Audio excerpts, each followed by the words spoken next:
Ulama tidak ada yang ragu, tetapi Buya Ar-Razi Hasim agak ragu. Tetapi begini Buya, mohon maaf. Saya hari ini hadir sebagai salah satu pengurus Aswaja NU Center. Kalau Buya tadi mengatakan ada hadis mata kunta nabiyan, kapan engkau ya Rasul dijadikan sebagai nabi oleh Allah Subhanahu wa taala? Beliau menjawab, kuntu nabiyan wa adam bainal ma'i wat turab. Kalau hadis itu yang dijadikan dasar bahwa baginda Rasul secara formal baru sudah menjadi Rasul sebelum dunia ini diciptakan, maka saya hari ini mau mengatakan bahwa saya sudah sejak dulu menjadi pengurus Aswaja NU Center sebelum dunia ini diciptakan. Ya, saya tahu antum ketua NU apa tadi? Aswaja Center. Ya, alhamdulillah, syukran, jazakallah khair. Ya, situ ada riwayat. Kapan engkau sadar wahai Rasulullah, engkau seorang nabi? Jawaban Nabi SAW apa? Ketika aku bermain dengan anaknya Halimah, tiba-tiba dadaku dibedah, diambil oleh dua sosok terbang dari atas. Itu beliau sadar beliau seorang nabi. Antum umur segitu sudah sadar belum jadi ketua NU Center? Aneh tanya serius, udah sadar belum? Syai'ani mukhtalifani. Dua hal yang berbeda. Antum menyadari sebagai ketua NU Center beda dengan Nabi SAW. Assalamualaikum warahmatullahi wabarakatuh.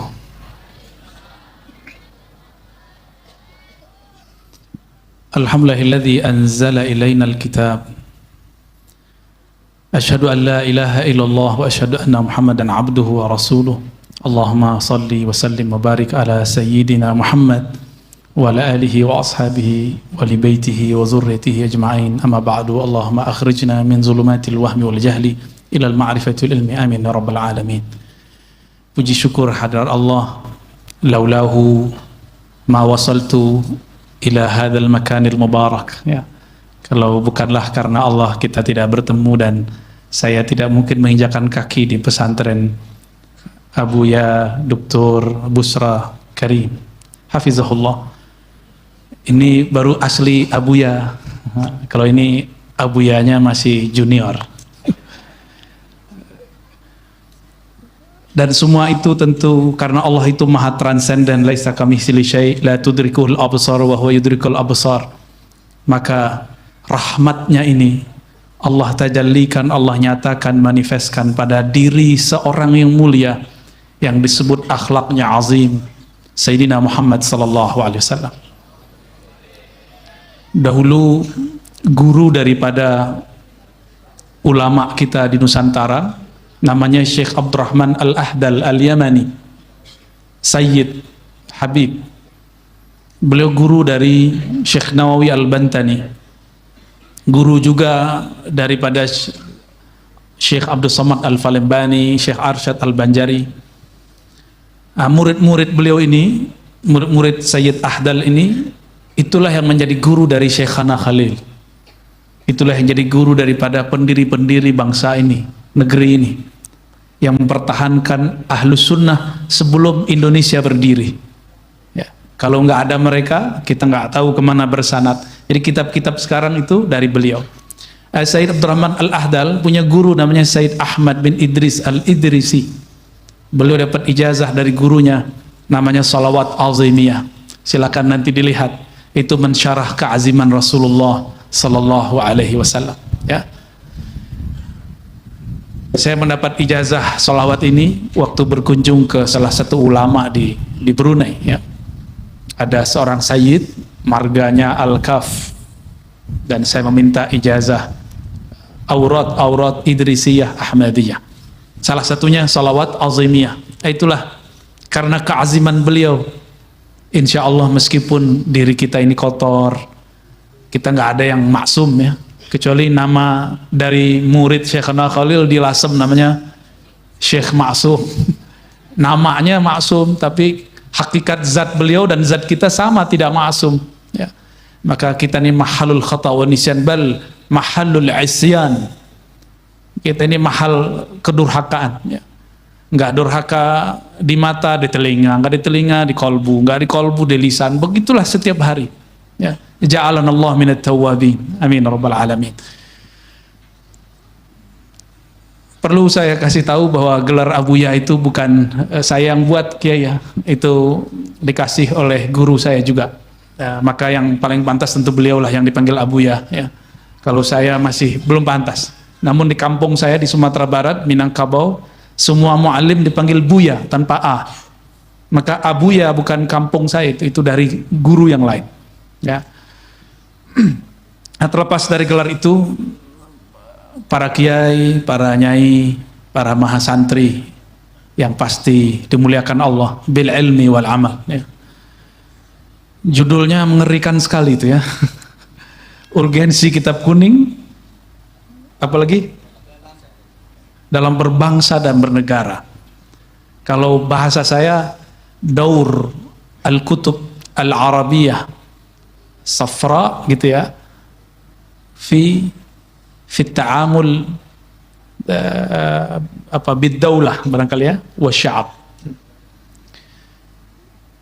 Apakah santri-santri, para kiai ketika ngaji kitab lalu ketinggalan? Menurut saya sebaliknya. Justru kemajuan santri, kemajuan kiai itu ketika dia pegang kitabnya. Maka mohon maaf nih para kiai, kajian yang paling menarik seumur hidup saya adalah pengajian umum kah itu, pengajian di pesantren kah itu, yang ada kitab di depan kiainya. Sepakat nggak? Tapi kalau pengajian nggak ada kitabnya, kiainya paling-paling ya mengulang yang dia dulu ulang, yang dia udah lupa kalau dia telah mengulang-ulang itu. Mungkin lucunya diulang-ulang, lawaknya diulang-ulang, karena mah bingung mau apa lagi. Maka saya melihat sosok dari guru kami, guru-guru kami banyak sekali. Ini yang menginspirasi saya untuk ngaji kitab. Maka nanti malam mohon disediakan kitab aja di depan Pak Kiai. Ya, ihya kayak apa, kayak terserah lah apa. Tabarukan baca kitab. Karena sekarang kita membicarakan keaziman kitab. Ya. Ada hal yang menarik yang kita lupa di Quran. Misalnya ayat, nggak usah ayat-ayat yang rumit kita hafal, yang sering kita baca terutama 15 hari terakhir Ramadan. Inna anzalnahu fi lailatul qadar. Ini uslub bahasa saja. Sesungguhnya kami anzalnahu, kami menurunkannya. Kata menurunkannya ini punya makna yang jarang kita ingat, bahwa untuk menerima ilmu Alkitab kita mesti di bawah. Kolbu ini harus di bawah dulu, kepala ini harus di bawah dulu, rohani ini harus dihinakan dulu. Menghinakan diri kepada Allah, beradab kepada Sayyidina Rasulullah dan pewaris baginda Rasulullah SAW. Itulah yang disebut warasatul anbiya. Baru nyampe inna anzalnahu fi lailatul qadar. Kenapa disebutkan Lailatul Qadar? Lailatul Qadar secara harfiah, ini kita nggak bicara asbabun nuzulnya, kita bicara secara harfiah saja dulu. Fi Lailatul Qadar, pada malam yang qadar. Qadar itu dalam bahasa Arab artinya dayyiq. Contohnya ada ayat wa man qudira alaihi rizquhu. Apa artinya wa man qudira? Wa man daqa alaihi rizquhu. Siapa yang disempitkan rezekinya. Maka Lailatul Qadar, kata Imam Al-Hafiz Ibnul Jauzi, kawan dari Ibnu Asakir, orang ini bertiga dengan Ibnu Khuzamah, pengarang kitab Al-Muwaffaq Ibn Qudamah. Tiga orang ini tiga orang pernah suluk kepada Sidi Syekh Abdul Qadir Jilani 40 hari. Tapi bihadzal arba'in asbaha haula min kibaril ummah. Ya, karena 40 hari bersama Sidi Syekh Abdul Qadir Jilani, Allah angkat derajat mereka dan dikenang di kalangan santri di semua tempat. Ibn Asakir pengarang hadis, pengarang sejarah. Ibnul Jauzi kritikus sufi, tapi dia sufi. Dia mengkritisi Ghazali, tapi dia pengikut Ghazali. Kalau sekarang kan enggak, mengkritik orang sekaligus menghancurkannya, seperti kata Abuya tadi ya. Kalau ini tidak, Ibnul Jauzi mengkritisi Imam Ghazali tapi ingin membersihkan nama Imam Ghazali. Maka dia ikhtisarlah kitab Ihya. Ikhtisar kitab Ihya ini diikhtisar lagi oleh murid-muridnya. Maka ada namanya Minhajul Qasidin. Nah, inilah saya senangnya. Minhajul Qasidin dipakai oleh kalangan Salafi Wahabi hari ini. Kita berdoa semoga ini asbab mereka menjadi sufi. Ya.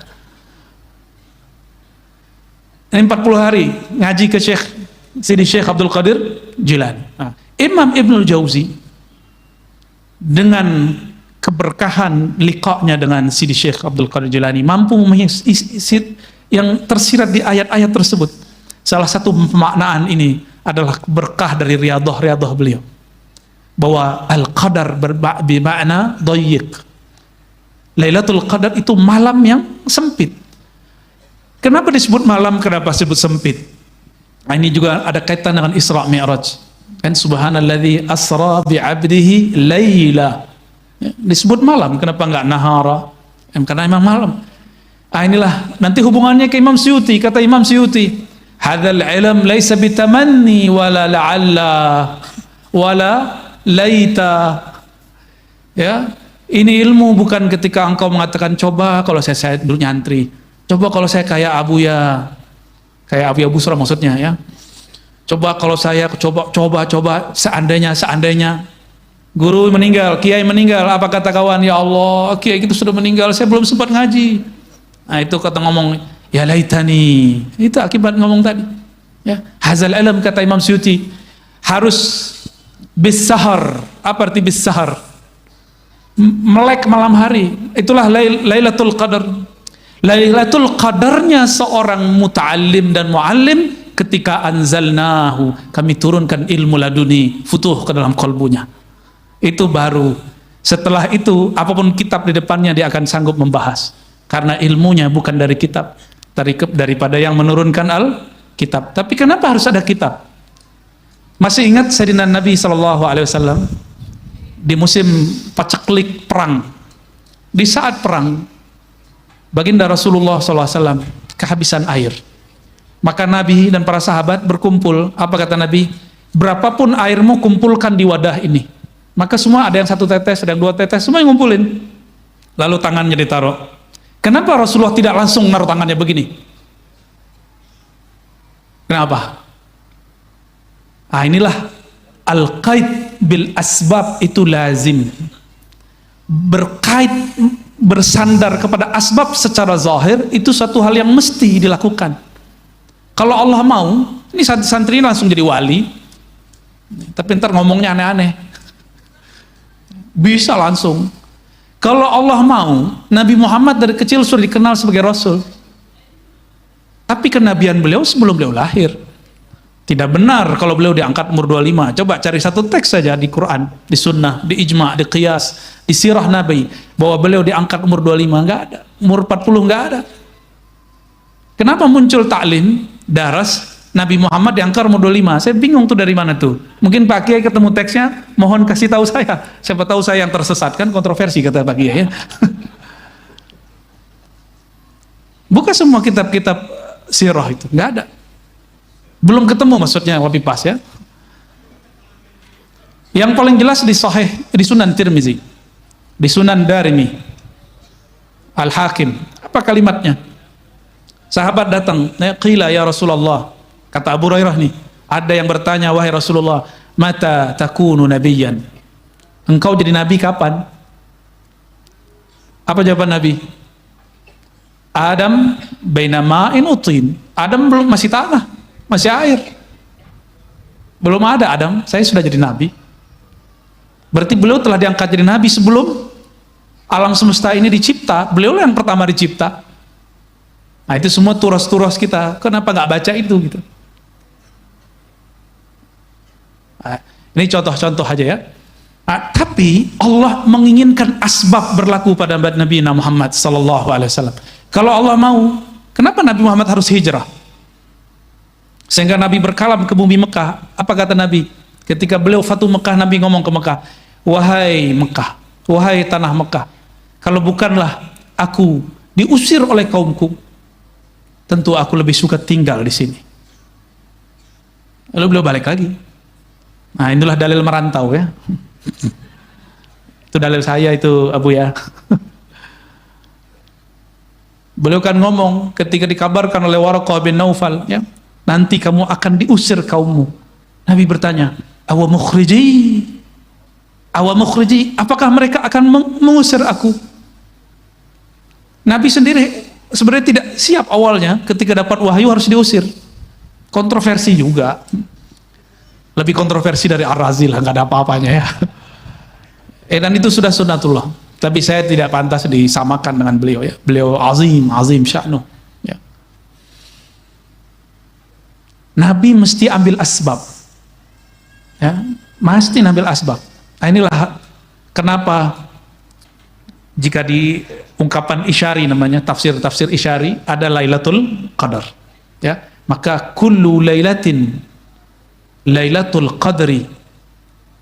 Setiap malam itu ada Lailatul Qadarnya. Bagi siapa? Liman qama wa sahar. Bagi yang malam itu dia qiyam dan dia bergadang. Inilah amalan Imam Sufyan Ats-Tsauri, Abu Hanifah, Imam hatta Syafi'i, hatta Ahmad, ya, hatta Al-Bukhari. Semuanya mengalami itu. Maka kita ini jauh, kita nggak mungkin sampai seperti mereka dulu. Wajar 4 mazhab yang kita pakai hari ini, terutama Syafi'i, tak tergantikan. Orang-orang kayak kita mau gantikan. Mau tidur handphone, bangun tidur handphone. Mau lawan Imam Syafi'i. Ya. Imam Syafi'i baca 1 ayat berhenti. Kalau kita lewat TikTok berhenti. Wah, nggak berhenti tuh, karena dia TikTok ini memang sengaja diprogram pendek dan menarik. Setelah itu putar lagi sampingnya, putar lagi bawahnya, geser gitu. Begitu terus. Saya mau tanya, jawab di hati ya. Awal beli handphone, beli smartphone, gimana? Langsung bisa atau gaptek? Deso. Sama semua kita. Awal beli handphone, smartphone, kita nggak terbiasa. Tapi setelah biasa, candu. Itulah hebatnya smart kolbu. Itulah kenapa ahli wirid, ahli zikir, ahli baca kitab malam hari kecanduan ngolah itu, geser-geser itu di kolbunya, geser-geser itu di kepalanya. Coba lihat chip yang ada memori di situ di handphone, kecil sekali. Coba otak kita gede begini. Ini kalau dibuka gede nih. Kalau di komputer ada prosesor, pasti gedean kepala ini. Sangat besar kepala ini. Cuma sayang, kita tidak mengaktifkannya. Betul kalau dokter mengatakan tidur harus 8 jam sehari. Tapi itu nggak berlaku bagi imam yang 4. Coba imam yang 4 tuh nggak ada yang tidur 8 jam sehari, nggak ada. Abu Hanifah pernah digosipkan indah sama orang. Dia lagi jalan di gang, tahu-tahu ada orang ngumpul-ngumpul. Itu loh si Nu'man, nama kecilnya Nu'man. Si Nu'man, dia kalau malam hari, waktu saya bangun malam hari, dia masih sholat. Saya bangun lagi, dia sholat. Saya bangun lagi subuh, dia lebih duluan pergi ke masjid. Nu'man ini memang luar biasa. Sepertinya dia qumul lail tamaman kullah. Dia qiyamul lail setiap malam. Kullu lail. Dari awal malam sampai akhir malam dia nggak tidur. Padahal Abu Hanifah, dia punya rahasia. Dia tidur dulu jam 12 baru bangun. Kalau kita dipuji begitu seneng ya. Ngamalin 50%, pujiannya 100%, seneng ya. Ilmunya 50%, viewernya 100%, suka ya. Kita menipu diri sendiri. Makanya kita suka di like orang, suka di view orang, ditonton orang. Kita menipu diri sendiri. Kalau mereka tahu kita siapa, mereka nggak akan suka nonton kita. Ya, benar nggak? Aib kita banyak sekali. Imam Abu Hanifah mendengar itu, jadi mereka bercerita, telinga beliau dengar. Inilah hebatnya orang qiyamul lail, telinganya kuat. Akhirnya beliau mengatakan, demi Allah, aku tidak mau dipuji dengan sesuatu yang aku tidak amalkan. Insya Allah malam nanti sa'aqumul lail kullah, aku akan qiyamul lail sepenuhnya. Imam Abu Hanifah mursyidnya sudah mati semua. Hamad bin Salamah sudah meninggal. Maka mursyidnya adalah alam. Siapapun yang berbicara tentang dia, pujiankah itu atau cacian, itu gurunya. Ini yang diambil Imam Ghazali di kitab Ihya Ulumuddin. Orang yang tidak punya mursyid, carilah kawan. Yang tidak punya kawan, lihatlah musuh. Musuh itu adalah mursyid, tapi mursyid kegelapan. Maksudnya apa? Yang paling tahu aib kita musuh. Jadi jika ingin memperbaiki diri, lihat komentar musuh terhadap kita. Hater namanya kalau di dunia netizen itu, Abu ya. Apa kata-kata si hater ini, si pembenci ini terhadap kita? Kita lihat, benerkah? Jangan marah. Nggak usah buat video langsung balas, nggak usah. Ya, tanggapin, balas lagi. Itu childish, anak kecil begitu. Abu Hanifah tidak balas, dia perbaiki dirinya. Imam Ghazali juga sama. Ketika ada orang memujinya, dia lihat, oh aku tidak pantas dipuji seperti itu. Maka itu seakan-akan dia mengatakan, yang mengizinkan orang itu memujiku siapa? Allah. Sebenarnya Allah sedang menyuruhku qiyamul lail setiap malam, sepenuh malam. Ketika ada orang mencaci maki dia, apa kata dia? Hamad bin Zaid yang mengatakan Imam Abu Hanifah ini mubtadi'. Oh, Abu Hanifah imam besar, disebut ahli bid'ah. Ketika meninggal disebut najis, najasatul ard. Ada di kitab-kitab semua, di kitab Ibnu Nu'aim, di kitab Zahabi, lengkap itu. Sekelas Abu Hanifah qiyamul lail setiap malam, kullu lail, ya, sepenuh malam. Itu dikatai najis oleh Imam Muhammad bin Zaid, tapi beliau nggak marah. Saya nggak pernah mendapat satu riwayat Abu Hanifah menjawab kalam Muhammad bin Zaid. Nah, ini pelajaran besar buat kita. Kalau ada orang mengkontroversikan kita, kita nggak perlu balas kontroversi itu, ya, kita jawab dengan cara yang positif, ya, kita ngaji-ngaji aja, ya. Terutama kepada adinda para mahasantri, ya. Nih kiai-kiai kita ini nggak usah disuruh bawa handphone untuk ngerekam dirinya. Kalian kalau mau terkenal, bikin dulu kiainya terkenal, ya. Jadi kalau ngajar minta izin, Pak Kiai, izin dong mau melive-kan. Tapi profesional dikit, pakai mic lah ya, modal dikit lah. Videonya ada, muridnya gerak-gerak, suaranya nggak jelas, ya sama aja bohong. Jangan biarkan kiai kita mau khutbah dia ngerekam-rekam dirinya sendiri, kan memalukan. Khidmat, kalau mau khidmat begitu caranya. Nah, kembali ke yang tadi. Jadi ini ngambil dari inna anzalnahu fi lailatul qadar. Maka kebangkitan spiritual dan intelektual itu tidak lepas dari malam. Ya. Saya dulu ngaji Ihya itu malam hari. Ngaji hikam dulu pernah malam hari. Sebelum ketemu kitab-kitab yang lain, ketemunya kitab Ihya, Hikam I'an-Tolibin. Jadi itu kitab pertama yang saya pelajari. Kayaknya terlalu cepet ya. Seharusnya kan kitab kecil dulu ya. Risalah Muawana gitu ya. Al-Bidayah wan Nihayah, Bidayatul Hidayah. Seharusnya itu. Tapi guru saya maunya ngaji kitab yang berat. Maka kita kemudian ketika mulai remaja harus mencari asasnya lebih kuat supaya tidak melenceng dari apa yang kita sebut akidah Ahlussunnah wal Jamaah, ya. Jadi ini inna anzalnahu fi lailatul qadar. Allah menurunkan Al-Quran, menurunkan Alkitab, menurunkan ilmu. Jika kepada Rasulullah itu dari atas ke bawah, Rasulullah pun menjadikan dirinya di bawah. Maka kita harus merendah kepada pewaris-pewaris para nabi. Insya Allah ilmunya langsung masuk. Dan tidak banyak orang-orang yang memahami ini, sehingga memang banyak santri, tapi sedikit sekali yang jadi pewaris. Itu saya heran. Ini pesantren banyak sekali. Ini santri kita berapa di sini, Abu ya? 1000 ya?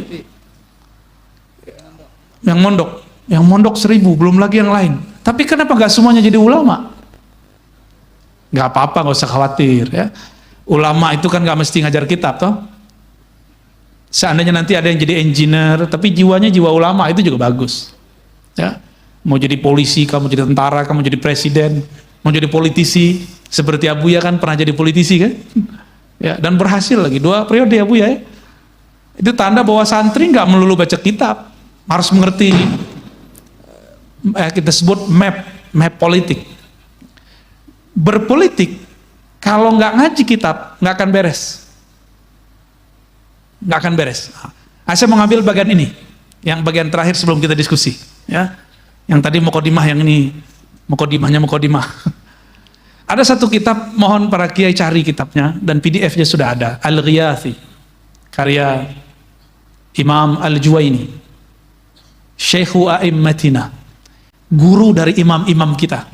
Imam kita yang bernama Ghazali, Abu Hamid Al-Ghazali qaddasallahu sirrahu, futuh usul fiqh dan fikihnya, mantiknya lewat Imam Al-Juwaini. Beliau ini Al-Juwaini bukan orang Arab murni. Beliau tinggalnya di Persia, satu kota yang maju namanya Naisapur, kampungnya Imam Muslim. Imam Al-Juwaini pergi haji. Tapi di mana dia berdiri, di mana dia duduk, di situ ada orang yang ingin ngaji kepadanya. Di zaman dulu kalau haji minimal 6 bulan sampai 1 tahun sakan ya, yamkus fi Makkah atau fi Madinah, fil Madinah. Makanya sampai hari ini di Mekah itu kalau nyari orang Indonesia pasti inisial depannya M, Madura. Ya, mau cari mutawif Madura, mau cari majelis Madura. Majelisnya Rusaifah, Syekh Ismail Zain, Habib Fulan, Syekh Yasin Al-Fadli, semuanya majelis ada orang Madura. Saya juga bingung ini ya. Kenapa orang Padang udah gak ada lagi nih? Madura semua. Masya Allah. Itu tempat orang Madura dulu berkeliaran di Mekah. Dulu Imam Juwaini pernah di sana. Imam Juwaini duduk di sana, tinggal mujawir di Makkah nisf sana, ya, setengah tahun beliau tinggal di Mekah. Tapi dalam waktu setengah tahun dia pindah Mekah Madinah 3 bulan. Di mana dia duduk di situ majelis berdiri. Maka disebutlah Syekhul Haramain, Imamul Haramain. Dan dia punya satu kitab hadiah untuk kita di masa ini. Apa kata beliau? Nasnya Al-Ghiyas itu kalau saya petakan, beliau berbicara tentang nas, teks keagamaan. Agama kita ini nasnya ada 2. Ada yang wahyu suci, qudsi. Ini kesimpulan saya loh baca kitab ya. Kalau dicari pun di sana nggak ada lafaznya nggak seperti ini. Ada yang kedua ijtihadi. Satu wahyu qudsi, kudus suci. Itu yang anzala, yang turun, anzalna. Ada yang ijtihadi. Jika ini babnya tajalli turun dari Allah, kalau ini taraqi dari hamba kepada Allah. Ini ijtihad. Yang suci ini, inilah yang melahirkan yang kita sebut syariat. Syariat. Jadi qudsi itu yang disebut syariat. Nah, di dalamnya ada Al-Quran, ada sunnah yang mutawatir. Sunnah yang tidak mutawatir tidak suci. Karena masih bisa dikritik rawinya, matannya, tapi sunnah mutawatir kal Quran ya la yuntaqat alaih, tidak bisa dikritisi, qat'i ya qat'i, dan dia tidak banyak. Tapi sunnah yang di bawah mutawatir, ini masih bisa dikritisi, baik matannya, baik rawinya, baik itu kemudian asbabul wurudnya, itu bisa dikritisi. Ini yang suci ini tidak boleh diganggu gugat sama sekali. Inilah yang disebut tidak lekang dimakan zaman ya. Salihun likulli zaman wa makan. Itu syariat muqaddasah. Tapi ijtihadi, teks-teks ijtihadi itu ada hasil muamalah ta'amul al-faqih yang disebut dalam hadis may yuridillahu bihi khairan yufaqihu fid din, rawahul Bukhari wa Tirmidzi bisanadin muttasilin ya.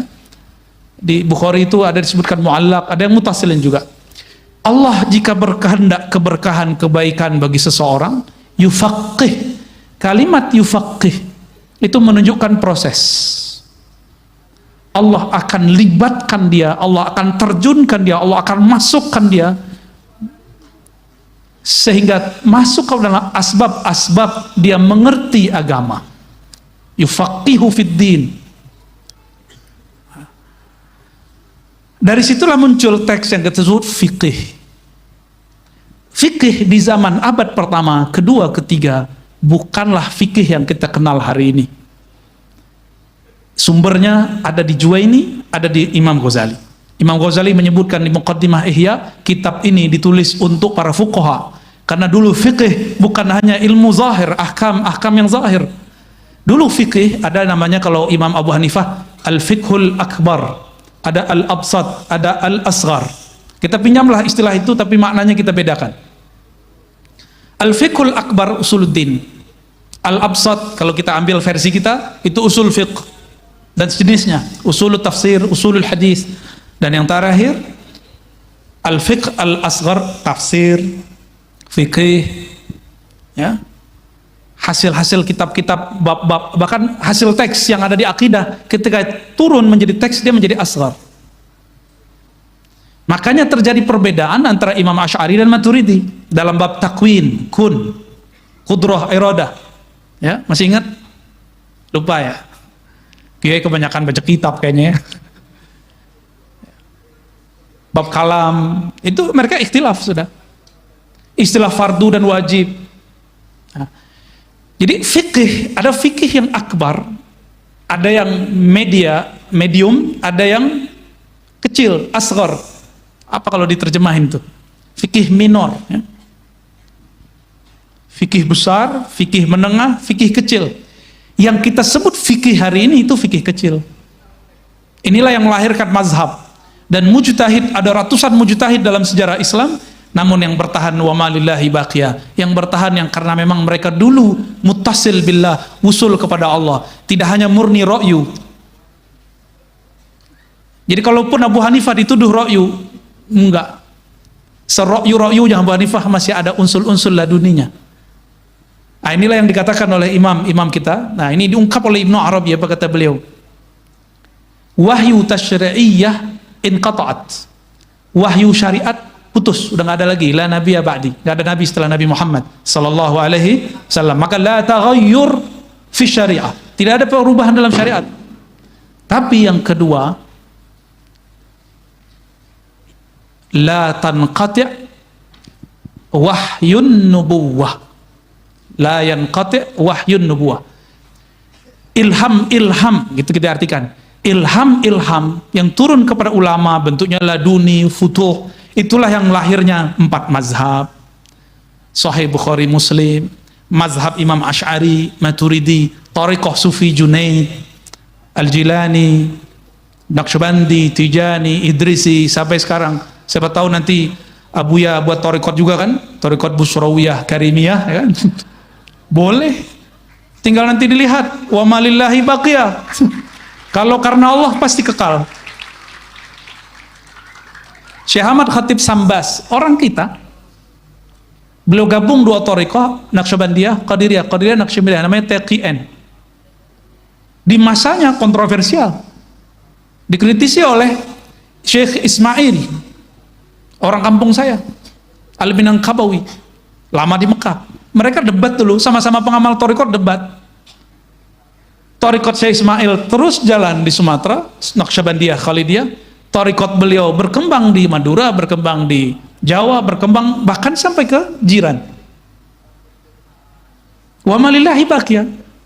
Mereka kontroversi di zamannya itu biasa. Maka kita nggak perlu ribut dengan masalah itu. Ya, kita nikmati saja hasilnya. Dan sekarang kita menikmati hasil-hasil itu. Tapi saya berkeyakinan kita perlu thariqah baru. Atau minimal revisi thariqah lama. Karena zaman dulu nggak ada gadget. Dulu kiai itu pegangannya tasbih aja. Sekarang kan pegangan kiai Oppo, apalagi Samsung, Apple tapi nggak bisa dimakan. Pegangan kiai sudah lain hari ini. Anak-anak muda santri sama. Maka perlu ada tajdid dalam thariqah, tapi tidak ada tajdid fi syariah. Thariqah boleh berubah, tapi syariat tidak boleh berubah. Ini usul-usul yang kita, usul pokok-pokok yang kemudian kita sepakati sebenarnya. Nah, karena ada orang-orang yang dapat ilham ini, inilah yang merubah negeri ini. Jadi hemat saya, perubahan itu bukan karena kecerdasan ini. Sejarah mencatat Sokrates kalau orang kita baca Sokrates, ya, Sokrates itu guru dari Aflatun, Plato, kakek guru dari Aristoteles, itu maha guru filsafat, mati bunuh diri minum racun karena dia memikirkan kota kecil bernama Athena birra'yihi. Dia nggak usul kepada Allah, itu bunuh diri dia.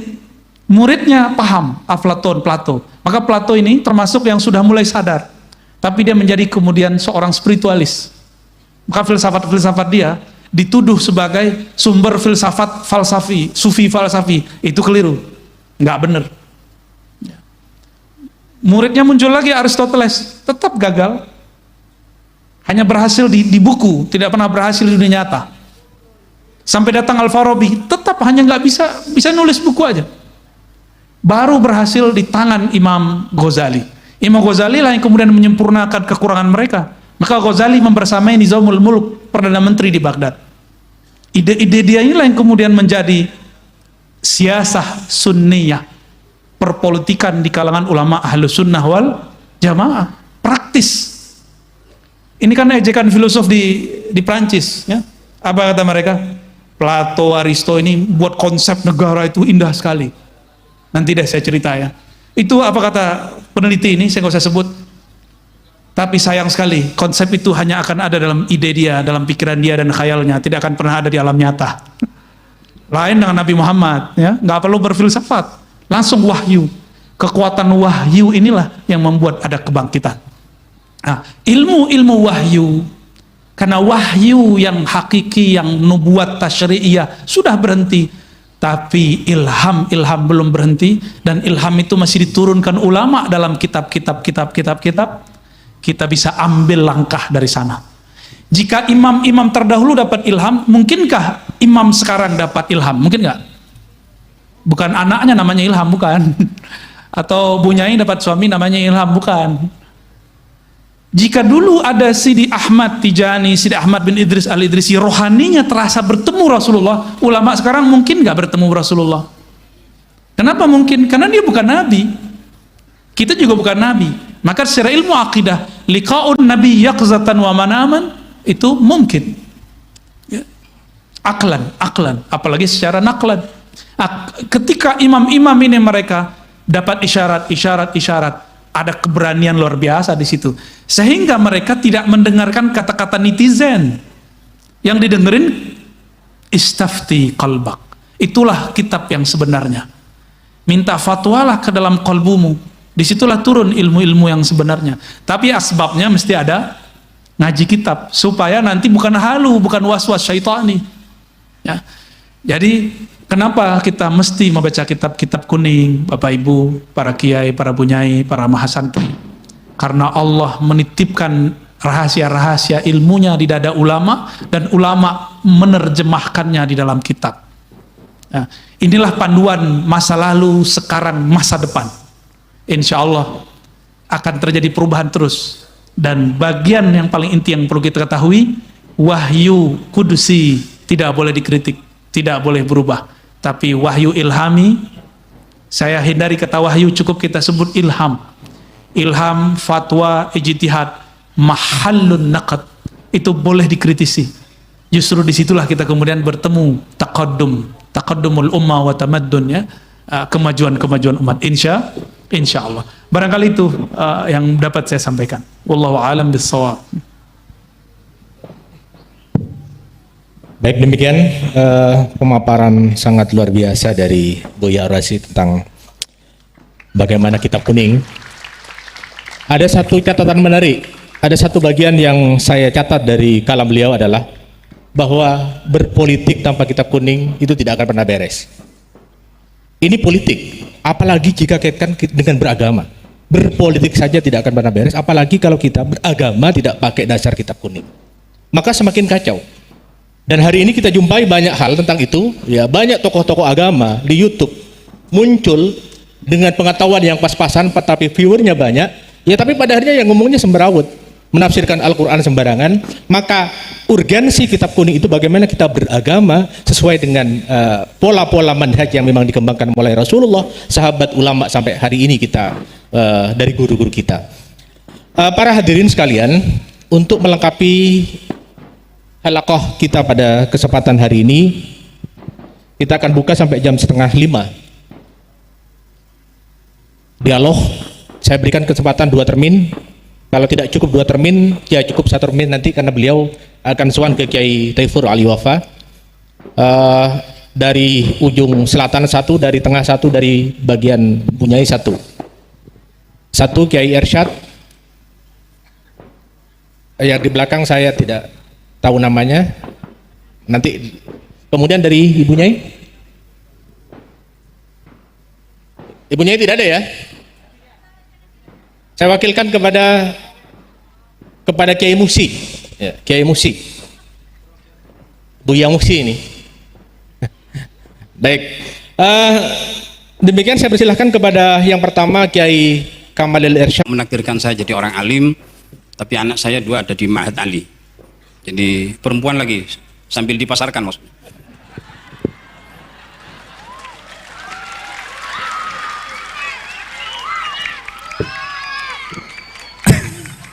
Begini Abuya, saya ini adalah senang berpikir. Oleh Allah ditakdirkan senang berpikir.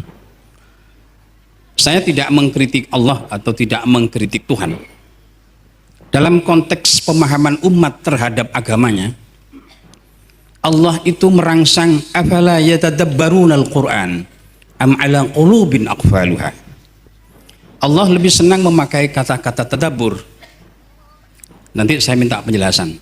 Yang paling inti sebetulnya seperti tidak sinkron, tapi bukan mengkritik Tuhan. Fas'alu ahla dzikri in kuntum la ta'lamun. Kenapa Allah kok tidak menyampaikan atau berfirman fas'alu ahlal fikri in kuntum la ta'lamun? Linir kalau in kuntum la ta'lamun adalah linir dengan tafakkur. Tafakkur. Tapi kenapa Allah menyebut fas'alu ahlal dzikri? Jadi endingnya seperti berbeda dengan in kuntum la ta'lamun pada konteks keilmuan. Pada sisi yang lain Allah juga sangat memprioritaskan innama yakhshallah min ibadihil ulama. Saya kadang-kadang bingung. Allah meranking adalah orang yang takut kepada Allah adalah ulama. Tapi ketika dia ada persoalan-persoalan agama dan persoalan-persoalan yang lain, fas'alu ahla dzikri. Tapi tidak menyampaikan fas'alu ahlal fikri, tanyakan kepada intelektual, kepada cendekiawan. Tapi tanyakanlah kepada ahli zikir. Dan saya berpikir kok tidak linir. In kuntum la ta'lamun, bukan in kuntum la tafhamun. Ini pertanyaan saya, Abuya. Jadi mudah-mudahan kita jadi hamba Allah yang pemahaman yang baik. Terima kasih. Assalamualaikum warahmatullahi wabarakatuh. Ya, langsung penanya kedua Kiai Musi. Maaf, langsung dijawab permintaan Buya Rasi, langsung dijawab pertanyaannya. Monggo, silakan. Baik, khawatir lupa Pak Kiai. Ya, Pak Kiai ini tawadu sekali ya. Ngaku bodoh tapi baca ayatnya canggih. Emang begitu orang alim ya. Barakallahu fikum. Afala yatadabbaruna al-Qur'an. Itu yang menarik. Kok enggak justru yang harus dikritisi itu? Jadi itu bukan mengkritisi Tuhan, tapi kita mengkritisi fikir kita dalam memahami ayat Tuhan. Karena fikir kita nggak nyampe. Allah nggak ngomong afala yatafakkaruna al-Qur'an. Yaqul afala yatadabbarun la yatafakkarun. Allah tidak mengatakan Quran untuk ditafakkuri, Quran itu untuk ditadabburi. Mal farq baina tadabbur wa tafakkur? Tafakkur syai' wa tadabbur syai'. Tadabbur fi makhluqatih wa tadabbur fi kalami wa kalamuhu ghairu makhluk.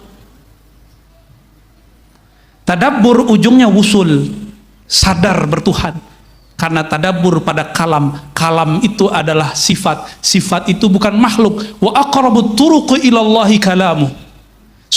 Cepat-cepat jalan singkat kilat kepada Allah adalah membaca kalamnya, tafakkur kalamnya. Itulah thariqat Imam Syafi'i. Maka Imam Syafi'i khatam Quran dari pagi sampai asar, asar sampai subuh, khatam Quran. Aqrabut turuq ilallah. Itu tadabbur. Maka tadabbur akhirul wusul ilallah, wusul ila ma'rifatil kalam wa man yatakallam. Ya. Lain dengan tafakkur.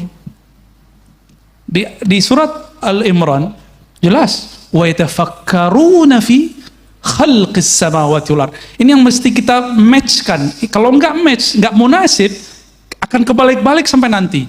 Maka yang kita kritisi bukan Tuhannya, bukan kalamnya, tapi yang tidak matching dalam uslub fikir kita. Yatafakkaruna fi khalq. Nah, ini kata kuncinya. Mereka tafakkur mengenai penciptaan alam. Maka fikrah, dia hanya mampu mencapai ranah yang disebut makhluk. Sedangkan tadabbur, dia tembus kepada Khalik. Jadi bolehkah mengenal Allah? Boleh. Mungkinkah mengenal Allah? Amkan, bal lebih mungkin.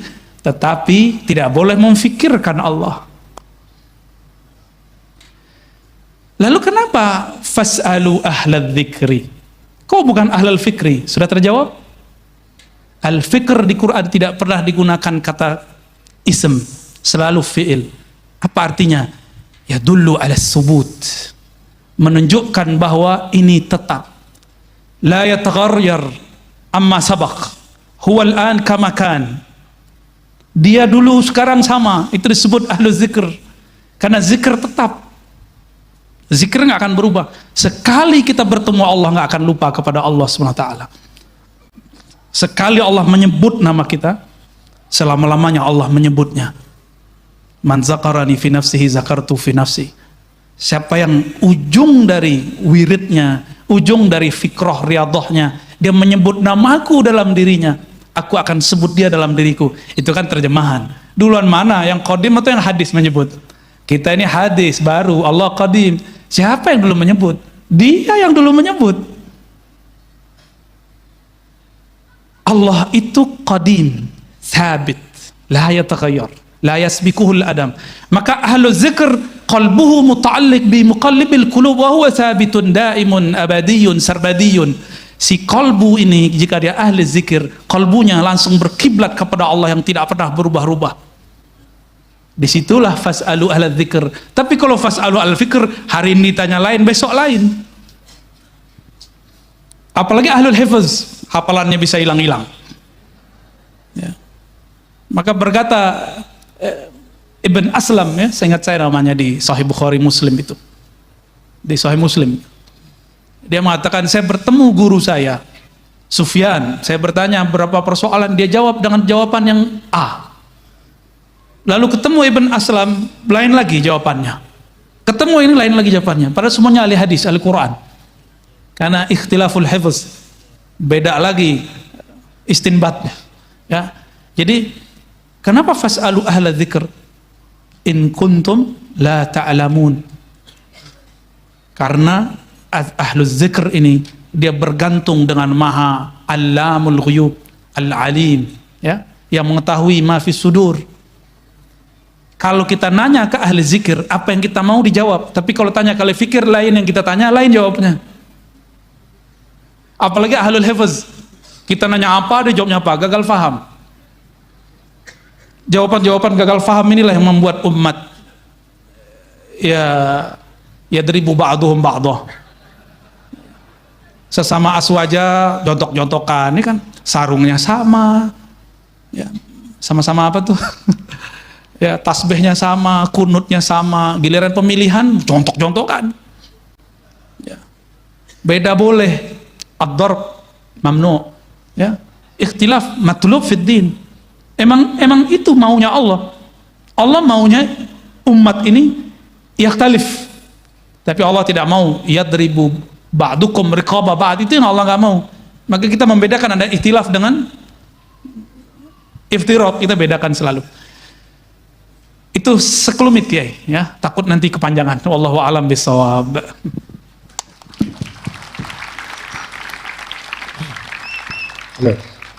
Baik, kemudian pelajar selanjutnya Kiai Musi.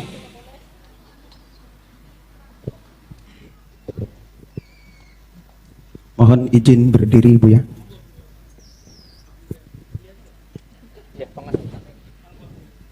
Assalamualaikum warahmatullahi wabarakatuh. Yang pertama, saya sebenarnya malu disebut kiai, Bu ya. Karena cuma dompleng. Kebetulan bapak saya disebut kiai, akhirnya saya walaupun begini disebut kiai. Tetapi ada beberapa hal yang ingin saya sampaikan kepada Bu ya, mungkin sebagai koreksi. Satu, kitab Ghiyasul Umam fil Tiyasiz Zulam, bukan karangan Imam Al-Juwaini, tetapi karangan putranya Imamul Haramain. 2. Ada teks yang sangat saya hafal sekali. Faqad dzakara al-Imam Al-Hafidh Ibnu Asakir an Ibnil Munzir annahu qala la yashukku ahadun min ulama'ina anna Rasulullah sallallahu alaihi wasallam wulida fi amil fil wa bu'itha ala ra'sil arba'in. Imam Ibnu Asakir dari Al-Hafidh Imam Ibnul Munzir, beliau berkata, tidak ada satupun para ulama yang ragu-ragu bahwa baginda Rasul dilahirkan pada tahun gajah dan diutus sebagai nabi pada usia 40. Tetapi pada sore ini, mohon maaf, sepertinya ulama tidak ada yang ragu, tetapi Buya Ar-Razi Hasim agak ragu. Tetapi begini Buya, mohon maaf, saya hari ini hadir sebagai salah satu pengurus Aswaja NU Center. Kalau Buya tadi mengatakan ada hadis mata kunta nabiyan, kapan engkau ya Rasul dijadikan sebagai nabi oleh Allah Subhanahu wa taala, beliau menjawab kuntu nabiyan wa adam bainal ma'i wat turab.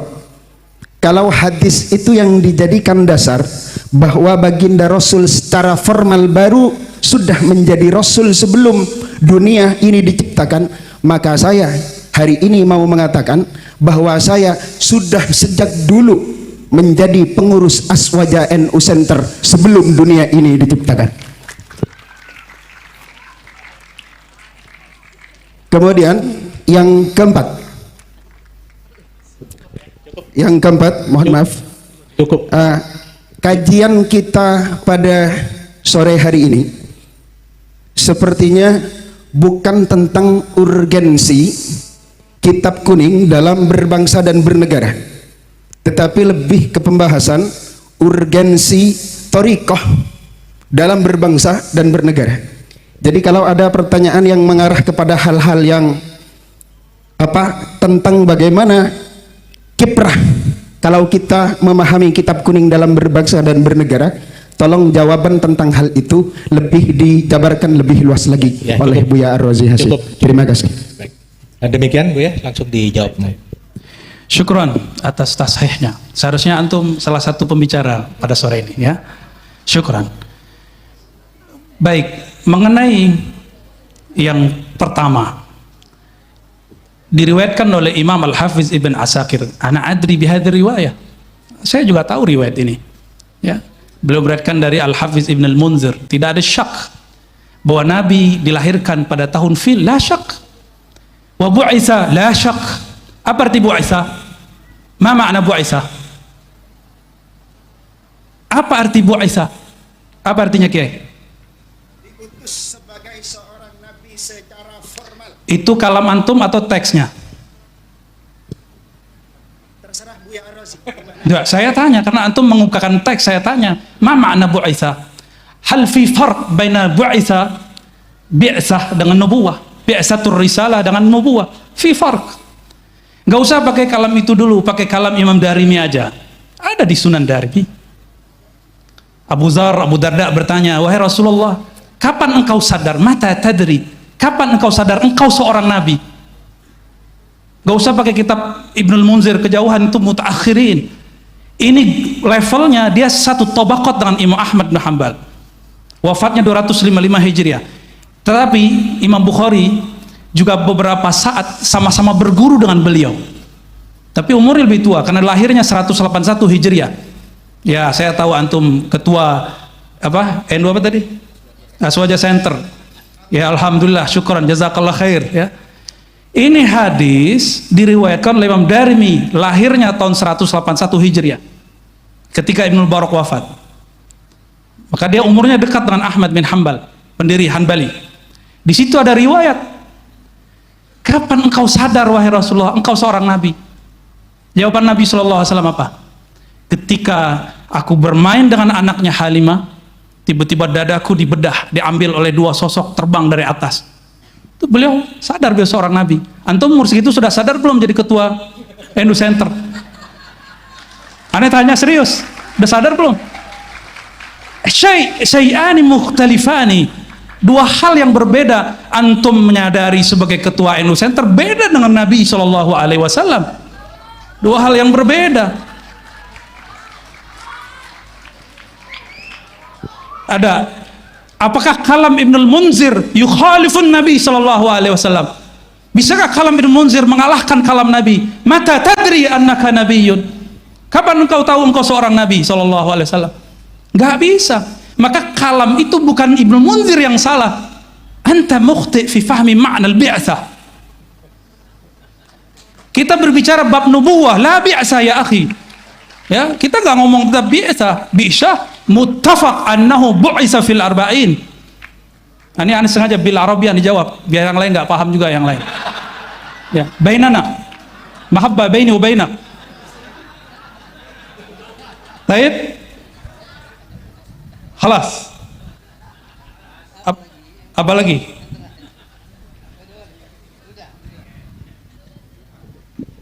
Baik, semakin sore kayaknya semakin seru ini. Apalagi nanti kalau Ibu Nyai sempat juga menyampaikan pemikiran-pemikirannya tentang tema kita pada sore hari ini. Oh, yang terakhir soal thariqah. Ya, halas. Adakah thariqah tidak pakai kitab? Kalau ada bid'ah, dalalah.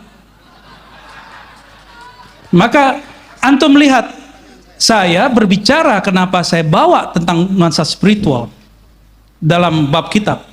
Karena saya menemukan justru kebangkitan rohani spiritual saya ada di dalam kitab. Mungkin kita beda pandangan, nggak masalah.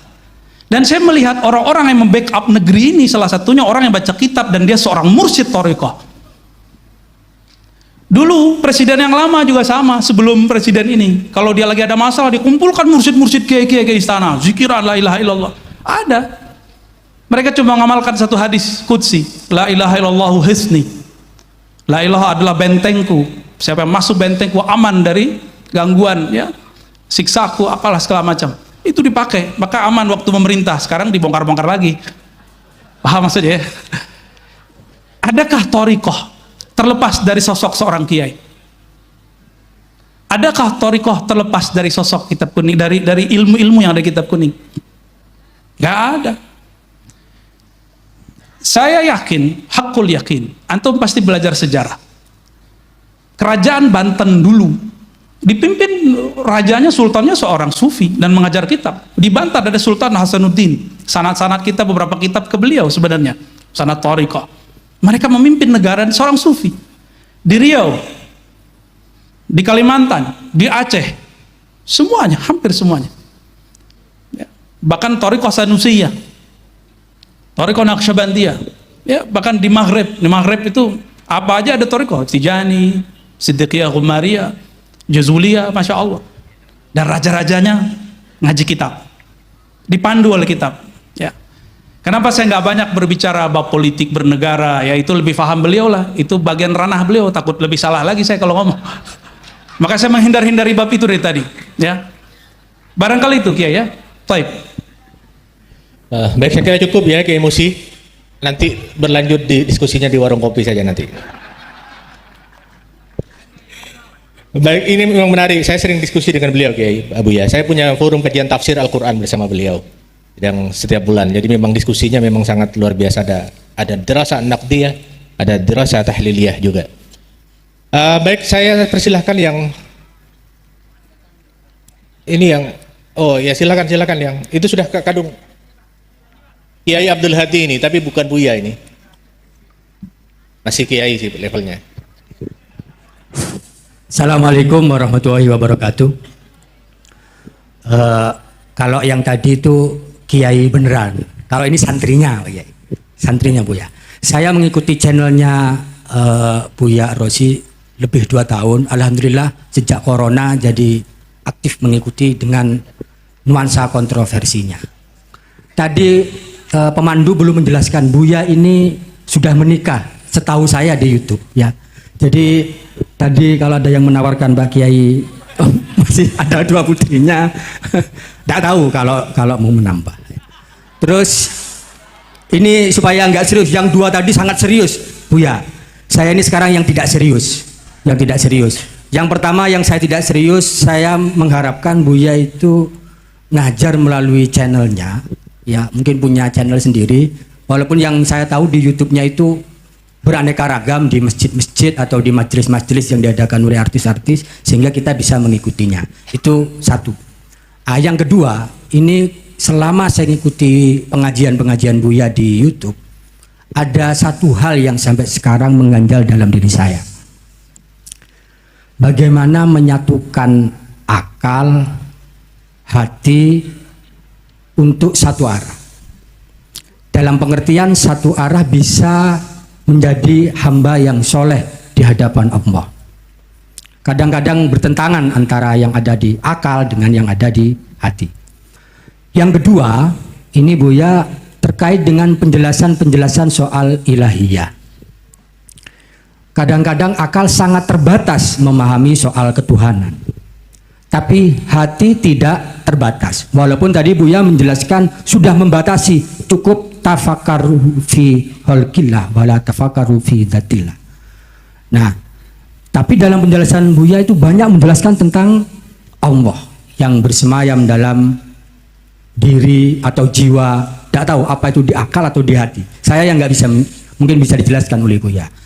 Terakhir terkait dengan Kiai Haji Abuya Bushro Karim, tadi Buya meminta untuk bisa mendirikan Thariqah. Saya setuju itu. Thariqah siasah.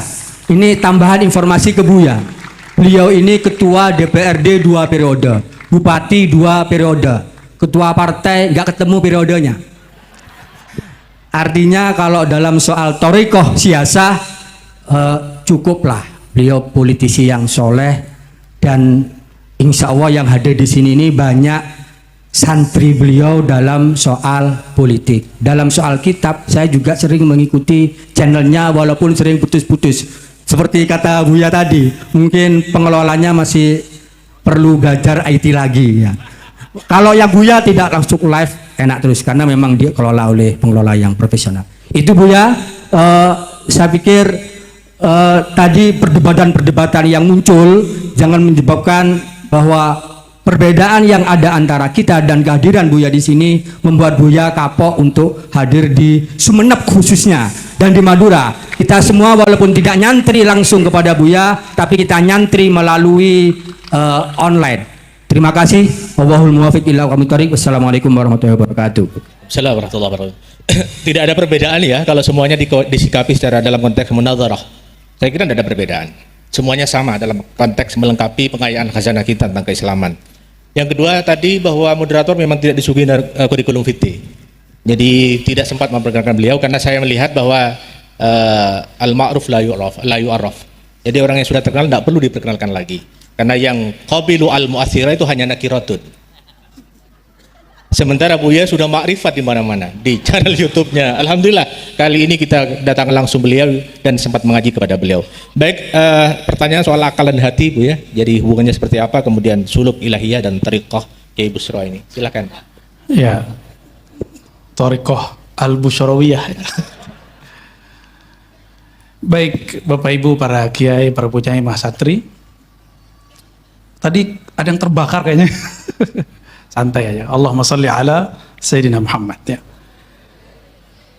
Jidal munazarah basul masail itu masa lalu. Makanya saya menghindari biasanya jidal-jidal. Ya. Mohon maaf Kiai ya. Saya menghindari sekali karena kalau dipancing takutnya masuk. Sayanya masuk nggak bisa keluar. Ya, itu pesan dari guru saya. Ya.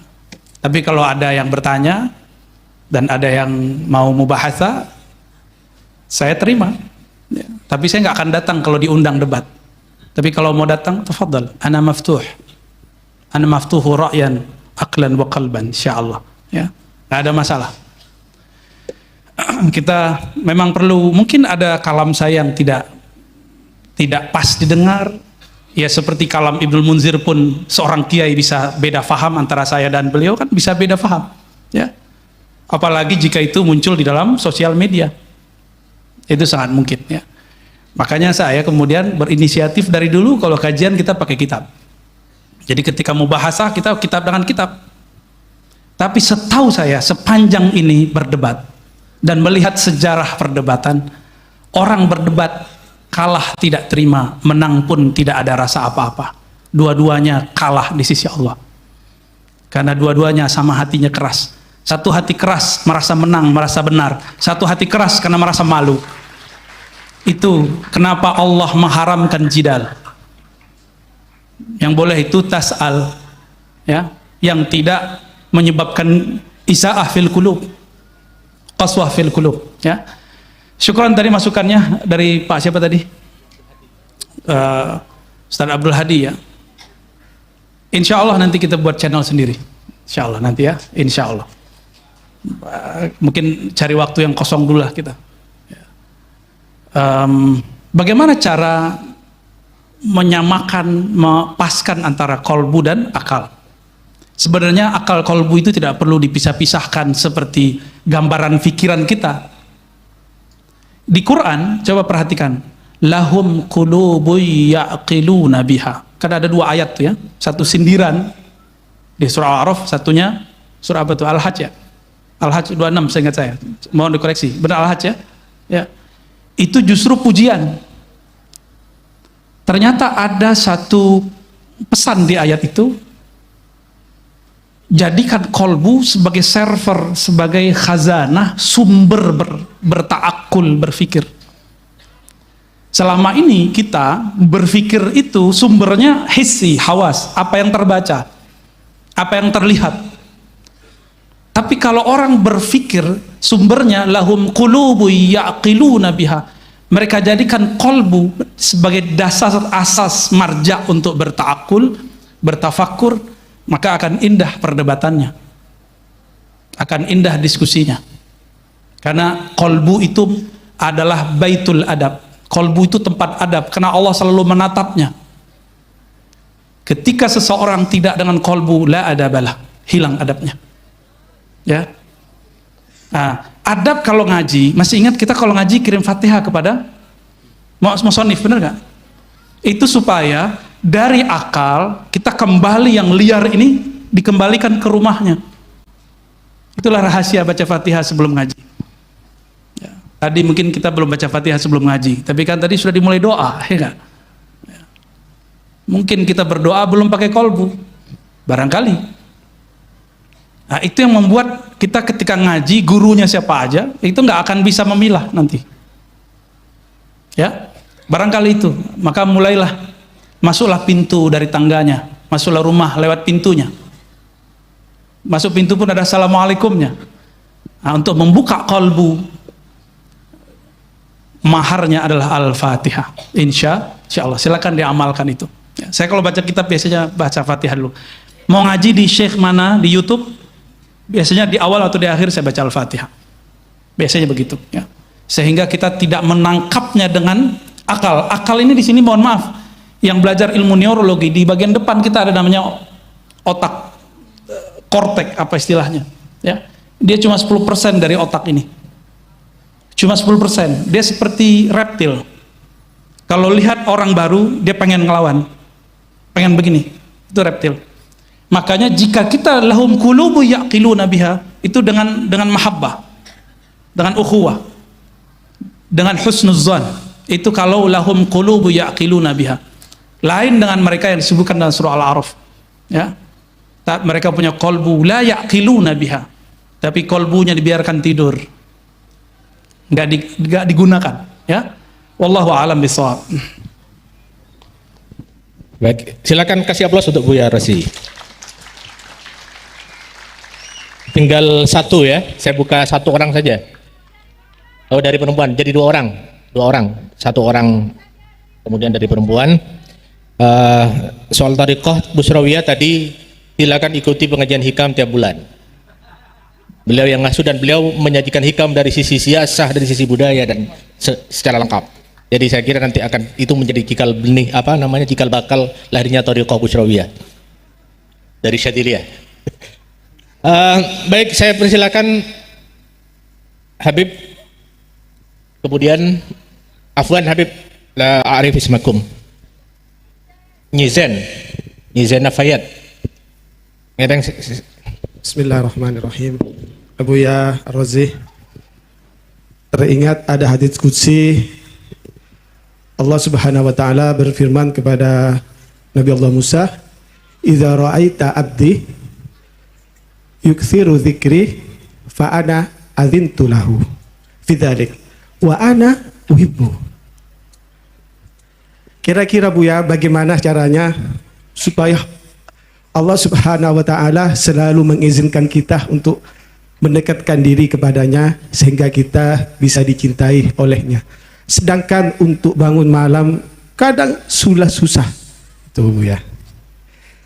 Yang kedua, saya yakin orang-orang seperti Buya ini termasuk orang yang diizinkan oleh Allah untuk memberikan tausiah, untuk ingat kepada Allah. Berarti Buya termasuk adzintu lahu. Dan saya berharap berdirinya saya di tempat ini, karena ini saya selalu diingat dengan Buya, ada seorang Habib yang bertanya di Sumeneb kepada Buya. Karena saya yakin pandangan Allah saat ini tertuju kepada Buya. Sehingga di saat Allah Ta'ala memandang hati Buya, ada nama saya di hati Buya, sehingga saya juga dipandang oleh Allah Subhanahu Wa Ta'ala. Terima kasih. Assalamualaikum. Langsung apa? Ya, silakan Nyizen yang terakhir.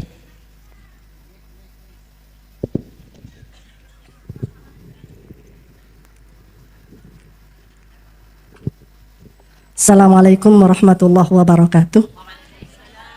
Karena saya belum terkenal, saya kenalkan diri dulu. Saya Zainab Ali Hisham Ali Wafa. Kebetulan saya tidak sekolah Buya. Saya hanya sekolah formal di MINU dan saya tidak pernah mondok. Jadi saya ingin bertanya barusan tentang apa yang Buya katakan terakhir, yaitu tentang mahabbah. Guru saya pernah mengajarkan, pernah berkata, ad-din al-hubbu. Dan suami saya mengatakan ad-din at-taklif. Sedangkan kakak saya mengatakan ad-din al-aqlu. Karena la dina liman la aqlalah. Kembali kepada mahabbah, saya ingin bertanya bagaimana tentang ad-din al-hubbu menurut pendapat Buya sebagai ahli thariqah. Demikian, Assalamualaikum warahmatullahi wabarakatuh.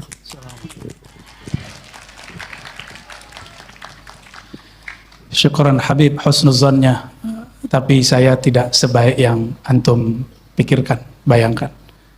Fi qalbi syawaidu dhunub, fi qalbi kadarat wal-zulumat wal-hujub, hujubun fawqa hujubin.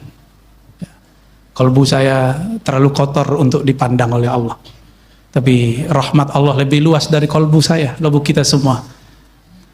Maka seperti kata Imam Syazili dalam Hizb Al-Bar, Hizbul Kabir, ya Allah, kalau siksa murka kami memang pantas disiksa, tapi rahmatmu aula, rahmatmu lebih utama untuk mendapati kami. Ini modal kita cuma itu, modal kita cuma Bismillahirrahmanirrahim. Rahman Rahim nggak ada lagi ya. Dan Rasulullah disebutnya dalam Sahih Muslim ya, disebutkan wa dzakara annahu raufun rahimun. Ya, itu perkataan sahabat Ibn Mut'im yang apa katanya, Rasulullah itu disebut oleh Allah di dalam Al-Qur'an rauf rahim. Dan kita sudah dengar sering setiap kali Maulid, wa ma arsalnaka illa rahmatan lil alamin. Maka yang kita lakukan, yang saya lakukan setiap hari hanyalah bersolawat, solawat, solawat, solawat, solawat. Karena solawat itu semoga dengan solawat ini Allah mengizinkan nama kita ada dalam daftar syafaat Rasulullah Sallallahu Alaihi Wasallam. Yang dipandang Allah kan cuma qalbu Rasul.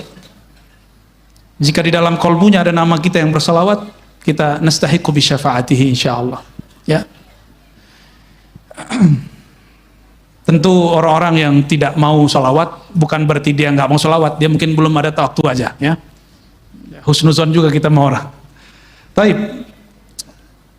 Insya Allah saya husnuzon kepada siapapun yang hadir bahwa ini adalah hamba-hamba Allah yang saleh, yang di kolbunya ada tasdik, dan semoga kita termasuk yang disebut ikhwan, yang disebut karena hadis Imam Nasai, ikhwani, ya, ada di kitab juga ya, semuanya ada di kitab.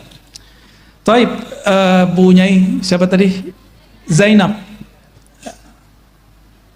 Saya juga tidak pernah nyantri sebelum kuliah, tapi dulu waktu masih MTSN dan MAN, saya nyantri kalong. Pulang jam 2 itu udah biasa. Nyantri kalong ke mana-mana karena ada kemunduran pesantren di kampung kami di zaman saya masih muda remaja. Sekarang masih muda juga sih. Dulu ada ratusan ma'had di tempat kami mati suri. Maka saya iri dengan orang-orang Madura. Setiap pojok, setiap gang ada pesantren. Ya, bahkan dalam satu gang ada lebih dari satu pesantren. Kok bisa ya? Pulaunya nggak sebesar Sumatera, tapi pesantrennya sangat ramai luar biasa. Barakallahu fikum. Ya. Itu sebabnya ketika Allah izinkan saya membaca kitab-kitab kuning, kitab-kitab tidak berharokat, saya nggak mau lepasin waktu kuliah. Itu alasannya. Jadi saya baru mampu baca kitab itu kelas 1 MAN. Baru mampu baca kitab. Didoakan seorang mursyid namanya Syekh Hasan Basri, yang saya dulu ngaji kitab hikam dengan beliau. Tapi waktu beliau ngajar kitab, saya belum bisa baca. Cuma tahu halamannya. Kalau halaman kan kita juga tahu kan, ya, angka-angka. Didoakan beliau meninggal. Gak lama setelah itu, saya kayak mengerti aja baca kitab, heran juga. Dalam waktu cuma pendek 3 bulan. Ya, Barakah al-madad minasadah. Ya. Jadi nggak bisa Ustaz, Thariqah laduni pisah dari kitab, nggak bisa. Semuanya dari kitab. Ya. Kita berbicara dengan apa yang kita rasakan. Ini yang saya rasakan. Ya. Dalam saya, kenapa kemudian muncul nasionalisme dalam diri saya, muncul hubbul watan dalam kolbu saya, itu karena hasil baca kitab. Ya. Lalu apalagi tadi pertanyaannya? Ya, ada ungkapan, ini ingat, ini bukan hadis. La aqla liman la dinalah, itu bukan hadis. Tapi itu ungkapan ulama. Sama dengan awaluddin ma'rifatullah, itu bukan hadis. Itu kalam ulama. Ya.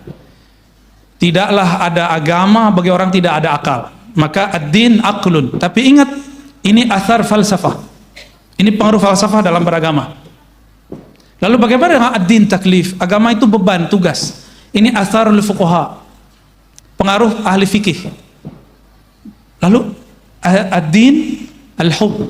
Ini pengaruh dari ahlul ihsan.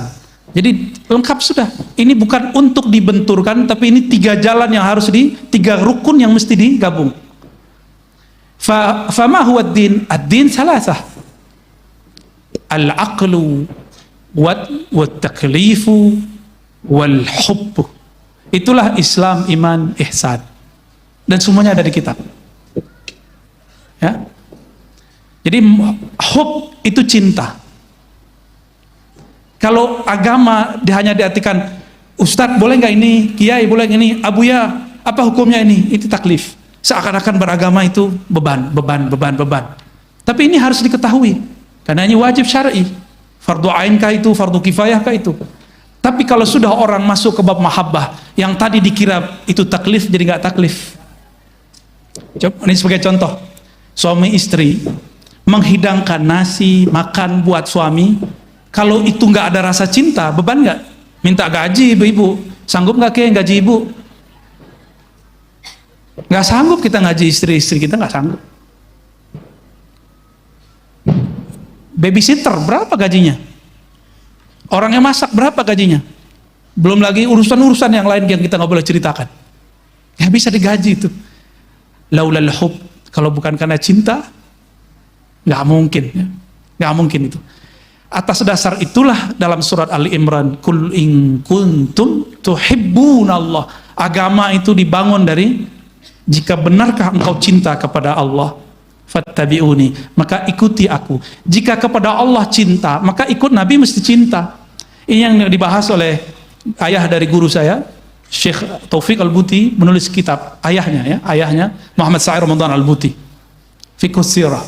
Di bagian pembahasan tertentu beliau mengkritisi Syekh Albani. Syekh Albani ini mengatakan ittiba Nabi cukup zahirnya, Ittiba'nya ittiba' terhadap amaliyahnya, bukan ittiba' hub, bukan ittiba' tabi'i. Itulah sebabnya Albani mengharamkan menganggap syirik tabarruk. Tabarruk, tahu tabarruk ya? Ada asar Nabi peninggalan Rasulullah lalu kita cium, kita bekas kiai apa kita ambil. Itu bagi Albani itu bid'ah. Ya. Kita setiap kali mahal qiyam kita berdiri, benar nggak? Itu kan tafaulan dengan hadirnya Nabi di kota Madinah. Meskipun negeri kita ini nggak sama dengan Madinah, semoga Allah madinahkan negeri kita, gitu maksudnya. Bagi dia itu syirik atau minimal bid'ah. Syekh Shalih Fauzan yang kitabnya sekarang dipakai di beberapa kitab pesantren-pesantren modern mengatakan bahwa Maulid Nabi itu bid'ah. Gawat gitu. Sekarang dipakai di pesantren. Semoga pesantren ini terjaga dari kitab-kitab tersebut. Masih ada NU Center ya. NU Center yang jaga ya. Jangan sampai ini kitab-kitab takfiri, tabdi'i ini berkembang di pesantren kita Ahlus Sunnah wal Jamaah. Monggo kiai menjadi panglimanya di situ. Ya. Cukup ya. Jadi ad-din salasah.